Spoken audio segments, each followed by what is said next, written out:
আমরা সবাই চাই আমাদের এলাকা সুন্দর হোক, পরিষ্কার হোক আর বসবাসযোগ্য হোক। কিন্তু কখনো কি ভেবে দেখেছি আমাদের এলাকা নোংরা করছে কে? আমরা নিজেরাই করছি।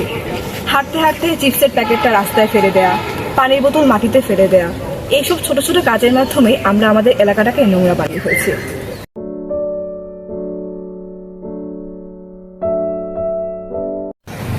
একটা পলিথিন, একটা টিস্যু, একটা প্লাস্টিকের বোতল, এগুলো দেখতে হয়তো খুবই ছোট, কিন্তু এগুলো যখন হাজারে লক্ষে জমে, রাস্তায় পানি জমে যায়, ড্রেন ব্লক হয়ে যায়, রোগ ছড়ায়, বাচ্চারা খেলার জায়গা পায় না, পরিবেশ শুধু নোংরাই হয় না, আমাদের জীবনও অস্বাস্থ্যকর হয়ে পড়ে।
পরিবর্তন শুরু হয় খুবই ছোট জায়গা থেকে।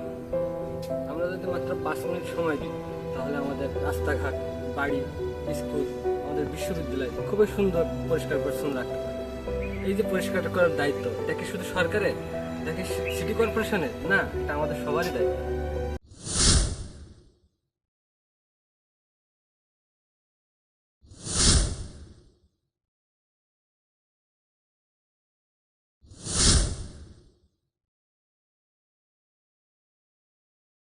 কাজটা যত ছোট হোক, কাজটার গুরুত্ব কিন্তু অনেক বড়। আমরা যখন সমাজের প্রতি দায়িত্ব নিই, তখন আমরা একটা শিক্ষা দিই, সমাজটা আমাদের, যত্নটাও আমাদের। পরিষ্কার পরিচ্ছন্নতা শুধু একটা কাজ নয়, এটি আমাদের মানসিকতার প্রতিফলন। তাই সবাই মিলে আসুন, আমরা সবাই মিলে একটা সুন্দর সচেতন সমাজ গড়ে তুলি।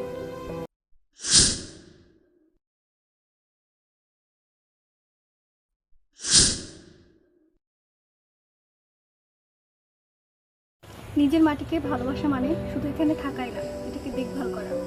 এটা ঠিক ঘরের মতো, তুমি তোমার ঘর নিশ্চয় ময়লা রাখবে না, তাই তো? চলো, ছোট কাজ দিয়ে বড় পরিবর্তন আনি। আজ থেকে শুরু করি, একটি কাগজ ময়লায় না ফেলে ডাস্টবিনে ফেলা।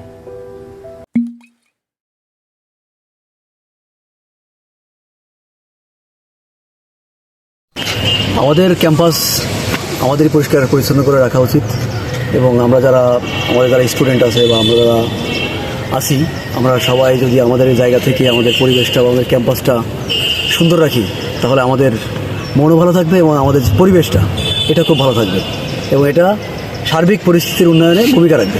পরিবর্তনটা কখনো একদিনে হয় না, কিন্তু শুরুটা হতে পারে আমাদের হাতে, এখন থেকে। নিজের এলাকা, নিজের দায়িত্ব। পরিষ্কার রাখি, সুস্থ রাখি।